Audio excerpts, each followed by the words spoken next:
Good evening and thanks for joining me, Fon Quinter, on the 6:30 p.m. edition of News Live from Studio 1 of My Media Prime Television here in Cameroon's economic capital, Douala. The news starts now. The Sultan of Bamoun, His Majesty Ibrahim Bombonjoye, has passed away at the age of 83. He died today, September 27, at a hospital in Paris, France, following health complications. Student journalist on internship profiled Sultan Ibrahim Bombonjoye and the atmosphere in Fumban this day. Our report. Sultan Ibrahim Bombonjoye, ruler of the illustrious and respected Bamoun people, passed away today, 27 September 2021, in Paris, France, after an illness. Son of Seydou Njimulu Njoya, was born on the 27th of October 1937 at Fumban. Since 1992, he was the Sultan of Bamouns in Cameroon. During his reign, Sultan Bombonjoye in 1958 served as attaché in the cabinet of the High Commissioner of the French Republic in Cameroon until the country's independence in 1960. From 1960 to 1962, he held the post of Chief of Office of the Secretary of State for the Presidency at the Republic in charge of information, Chief of State of the Minister of the Armed Forces, and Director of the Cabinet of the Minister of the Armed Forces. Later on, he was appointed General Commissioner for Youth, Sports and Popular Education. 3 years later, he entered the government as Deputy Minister of Education, Youth and Culture. 5 years later, on July 31, 1970, he was appointed Ambassador of Cameroon in Equatorial Guinea, then Ambassador of Cameroon in Egypt until René Sadi. On the 4th of December 1981, he was appointed Deputy Minister of Foreign Affairs by President Amadou Ahidjo. 34 days later, on January 7, 1982, he became Minister of Youth and Sports, then began an uninterrupted ministerial career which brought him under the presidency of President Paul Biya to the functions of Minister of Information and Culture from November 21, 1986 to May 16, 1988, Minister of Territorial Administration from May 16, 1988 to September 7, 1990, Minister of Youth and Sports from September 7, 1990, and Minister Delegate to the Presidency in charge of relations with the assemblies from April 9, 1992. He was also PCA of the CRTV of January 29, 1988 to January 12, 1989. Sultan Ibrahim Njoya was also a member of the Central Committee and the Political Bureau of the UNC since May 1984. He also became a member of the Central Committee and of the Political Bureau of the CPDM since its creation in 1985. He was also head of the delegation of the Central Committee of the CPDM for the Western region. In 2013, Sultan Bombonjoye sat in the Cameroon Senate. On another sad page, death has been announced of Victor Ngonkele, former government delegate to the Kumba City Council. Reports say Victor Ngonkele passed out at his residence in Kumba and was pronounced dead shortly after. More on this on subsequent editions of News on My Media Prime Television. To something else, one person has died and others injured in an accident involving a bus and a parked truck in Mutengene, southwest region of Cameroon. The accident, which occurred this morning, has been blamed on reckless driving and overspeeding. Details with Nora Kakebi. An unofficial report on September 27 said one person died, leaving several others injured in an accident in Mutengene, a major road crossway in Cameroon's southwest region. Eyewitness accounts reported that a minibus carrying passengers and driving on a very high speed ran into a stationed heavy-duty truck just at the Mutengene roundabout. Unfortunately, one passenger died in the accident while several others sustained severe injuries and were all rushed to the hospital. Many Cameroonians have blamed the driver of the minibus for excessive speed. Drivers are called upon to respect human lives as they transport them from one destination to the other.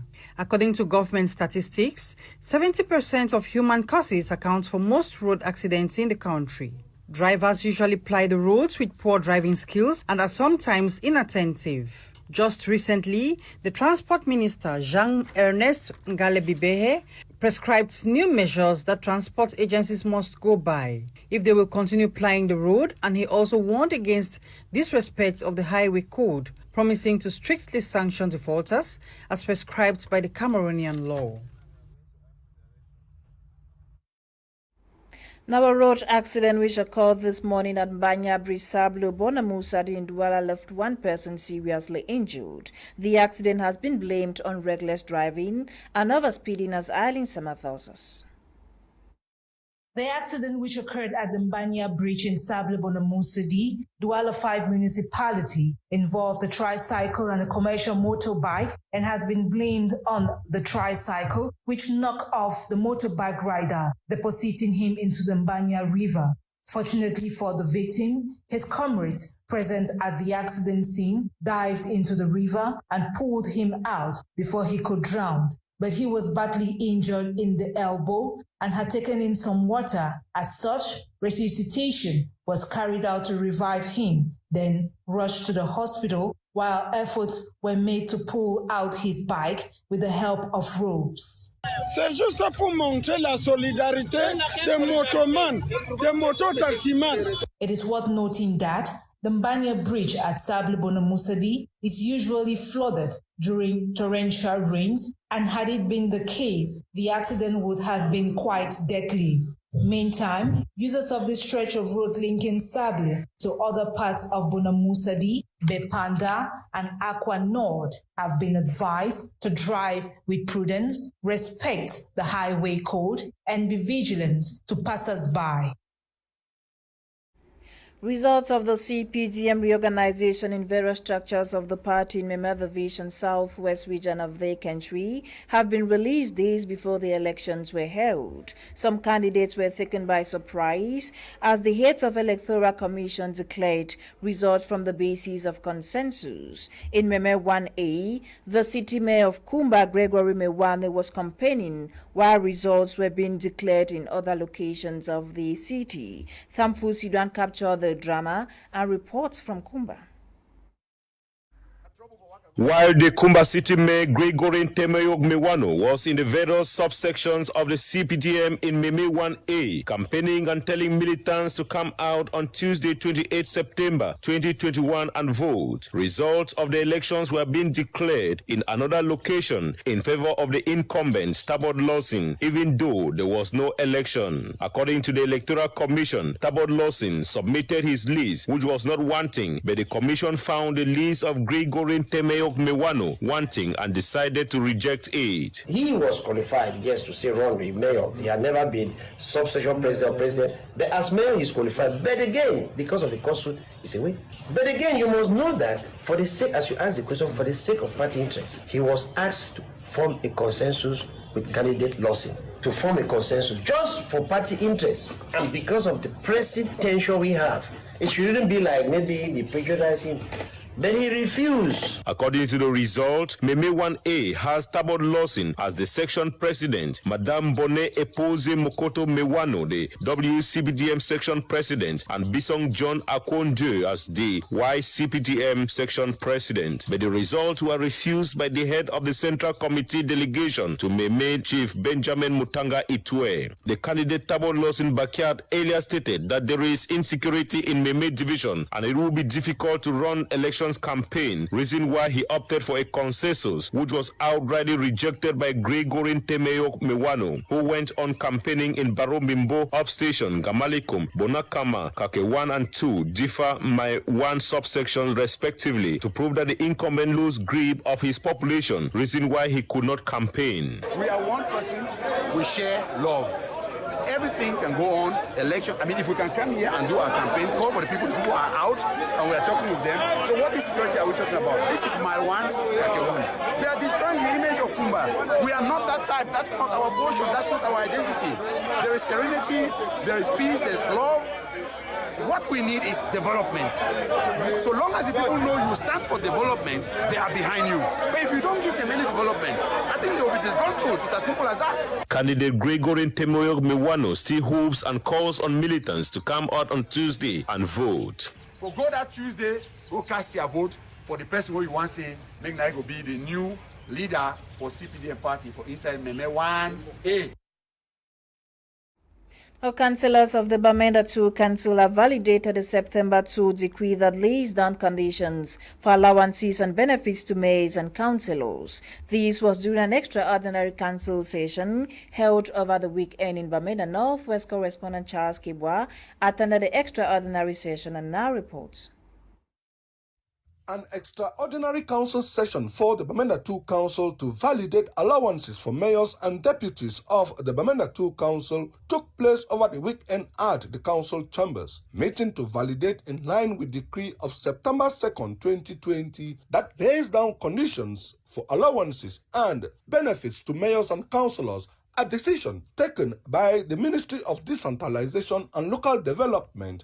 Saturday's extraordinary session in the presence of Mezam Supervisory Authority, the Senior Divisional Officer, Simo Emil Mo, he challenged the councillors of their tasks expected of them, said, holding in conformity with the law and on instruction from the Ministry of Decentralization and Local Development, MINDEVEL.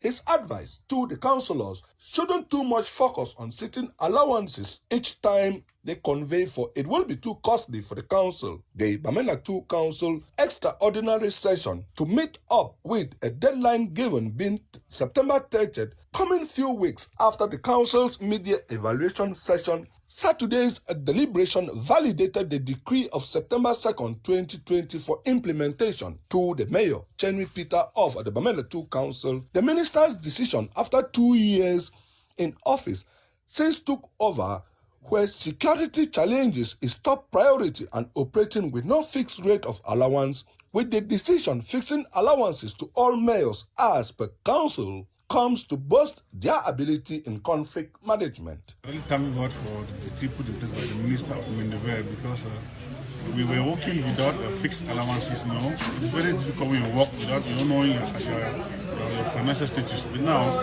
your financial status is the boost of your job. But since we don't have a base, we know that at the end of the month we have an allowance. I think to give us a lot confident in our job, to manage our job, and also to avoid conflict management. In the midst of the ongoing socio-political unrest witnessed in the region, the Bamenda 2 Council will, in the days ahead, boost back to school and encourage education in the municipality.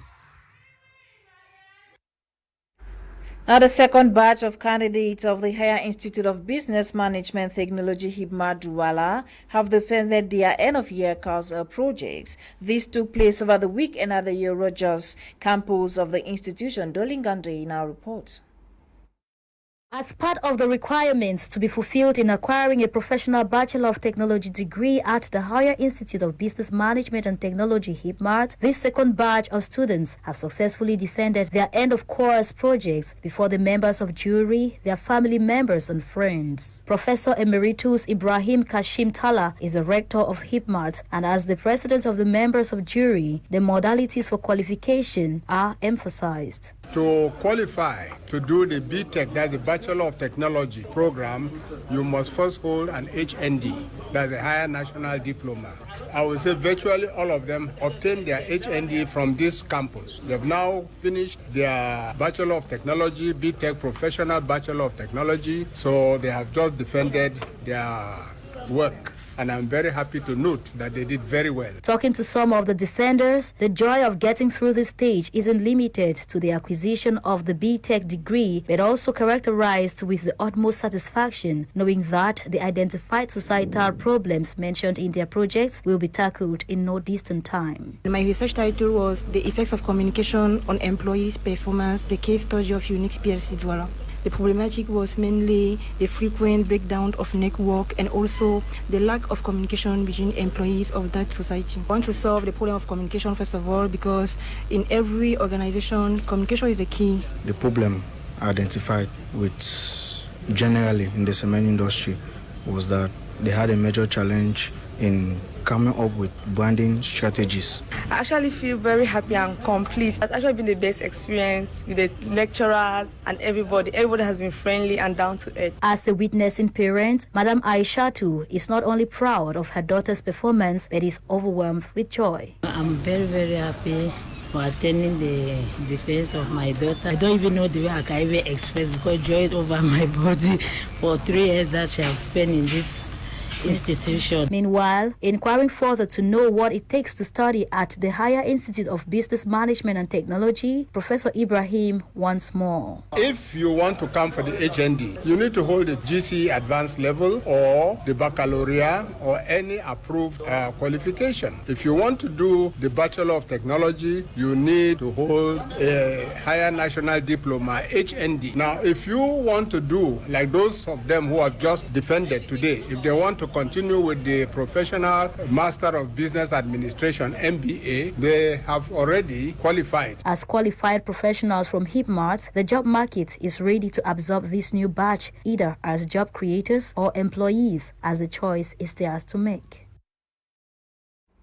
Now, Cameroon joined the rest of the world this September 27 to celebrate the 42nd edition of World Tourism Day. Commemorated under the theme Tourism for Inclusive Growth, the day seeks to raise awareness of the socio-cultural, political and economic value the sector has made towards the attainment of sustainable development goals. Audrey Zadza with details.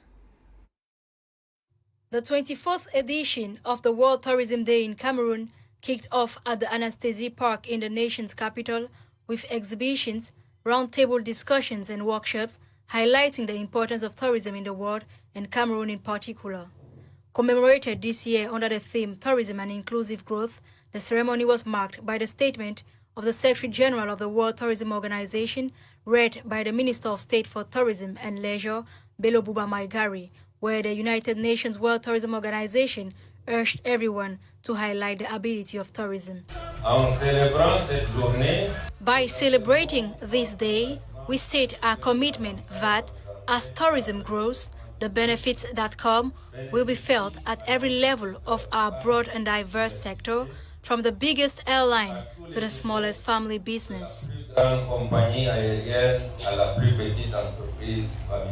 This year's edition, just like last year, was commemorated amidst the COVID-19 pandemic, and according to Minister Bello Buba Maigari, the outbreak of the virus has had a massive social and economic impact on the tourism sector. Cameroon, as all other members of the UNWTO members, had to celebrate this day because we should prepare for relaunching the economy after the pandemic of COVID-19. But to prepare it, we should be ready. Stakeholders were equally called upon to boost the income-generating potential of tourism in order to preserve human, environmental and cultural resources. Present at the ceremony, amongst others, was the Minister of Forestry and Wildlife. And as Cameroon joins the rest of the world to celebrate World Tourism Day, it has been revealed that the sector is expected to contribute to the growth of the country's GDP to 4.8% by the year 2028. Jai Gang tells us more on the following report. Despite the current boom in the Cameroonian hotel sector, tourism will only account for just over 3% of the gross domestic product by the year 2028, as revealed by the World Travel and Tourism Council. According to the organization's forecast issued in March, the direct contribution of tourism to the GDP of Cameroon should increase by 4.8% per annum, reaching over 1 billion by the year 2028, 3.2% of the gross domestic product in the country. Statistics which primarily affect the economic activity generated by industries such as hotels, travel agents, airlines, and other passenger transportation. It is for this reason that on the occasion of the World Tourism Day today, September 27, the Secretary General of the World Tourism Organization calls on people to work together for the development of the sector. In many parts of the world, tourism is slowly restarting. As it does, we must make sure that nobody missed out. Growth must benefit every part of our diverse sector, from the biggest airline to the smallest family business, and from the largest cities to the smallest rural communities. This is what it means when we say we will leave nobody behind, and why the benefits can spread far beyond tourism.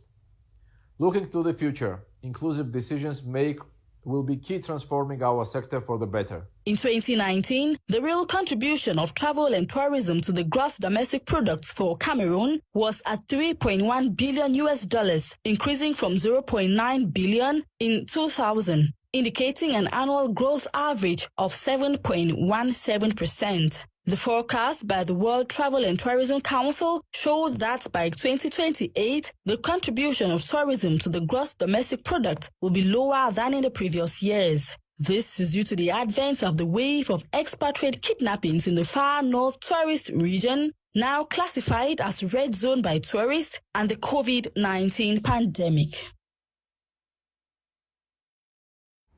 Now, World Pharmacists Day is celebrated every September 25 with the aim of promoting the role of pharmacists in improving health worldwide. Bukengo, please tell us more about World Pharmacists Day. Pharmacists are one of the most accessible healthcare professionals worldwide. With over 4 million pharmacists globally, these individuals are sometimes the first point of consultation in the absence of a healthcare center, clinic, or hospital. Using their broad knowledge and expertise, these health personnel ensure that patients get the best for their health. Pharmacists fulfill an important role within the health professions of being the gatekeepers of medication dispensing and the link between the community and their medication use. And so, there is a need for you to trust your pharmacist. It's time for you to stop self-medicating. Because most times the signs and symptoms you're treating are from underlying ailments. And if you don't treat these conditions, you're just wasting your medication. That's why you need to go and consult your pharmacist. Consult us. That's why we're here. Making a positive impact on people's lives daily, this year's World Pharmacists Day is commemorated under the theme Pharmacy, Always Trusted for Your Health. The event seeks to upload the works of pharmacists in the healthcare milieu worldwide, which may differ from the type of pharmacist as well as patient. The World Pharmacists Day is a day that is set aside to celebrate pharmacists all over the world for their hard work. The theme for this year's celebration is Pharmacy, Always Trusted for Your Health. It has become crucial in our world today that patients trust pharmacists. And as much as pharmacy profession is becoming demanding, you can always trust us to be at your beck and call. And therefore, dear patients, trust us. We are a pharmacist. Following this year's theme, which represents trust as a central part of all human relationships, patients as well as healthcare providers and personnel are encouraged to trust each other for better, healthier outcomes and results, especially the patient. And news out of the country, 8 people have died in a car bomb blast in Somalia's capital Mogadishu, while Nigerians have buried at least 8 soldiers killed after being ambushed in the violence-wracked northeast Borno State. This and more in the following report. At least 8 people have died and several others injured in a suicide car bomb blast at the security checkpoint near the presidential palace in Somalia capital Mogadishu, said to be carried out by the Al-Qaeda-linked Al-Shabaab group. Police spokesman Abdi Fattah Aden told the press the number of casualties could be higher as some of the dead and wounded were taken away by relatives after the attack targeting a convoy going into the palace. A witness said the car bomb was detonated when police stopped the driver for a security check. The jihadist group controlled the capital until 2011 when it was pushed out by African Union troops, but still launches frequent attacks against government and civilian targets in Mogadishu and elsewhere. Elsewhere, Nigerians buried victims of a jihadist attack that left at least 8 soldiers dead and several others missing after being ambushed by IC-affiliated jihadists in violence-wracked northeast Borno State. A military convoy came under rocket fire by Islamic State West Africa Province militants as it made its way between the town of Dikwa and Mate in the Lake Chad region. The recent attack is the second high-profile attack in less than 2 weeks by Ashraf jihadists who are waging a 12-year Islamist insurgency in Nigeria's northeast. Earlier this month, 16 Nigerian soldiers and 2 anti-jihadist militia were killed in another ambush by IS allied fighters on their patrol on a highway in northeast Borno State. And hundreds of protesters took to the streets of Tunisia capital demanding the country's constitution be respected and parliament reinstated. This comes after President Kais Saied sacked the country's prime minister and parliament suspended in the month of July. The protesters who carry the country's flag called on the president to reconsider the decisions he made, denouncing overthrow and burning the constitution, violation of freedom amongst others. Dozens of side supporters, however, held a counter-protest but were separated by security barriers coming amid a deep political crisis in the country. We've come to the end of today's edition of Prime News on My Media, Prime Television. My name is Fon Quinter. Prime comes up immediately after the news. Stay with us. Good night.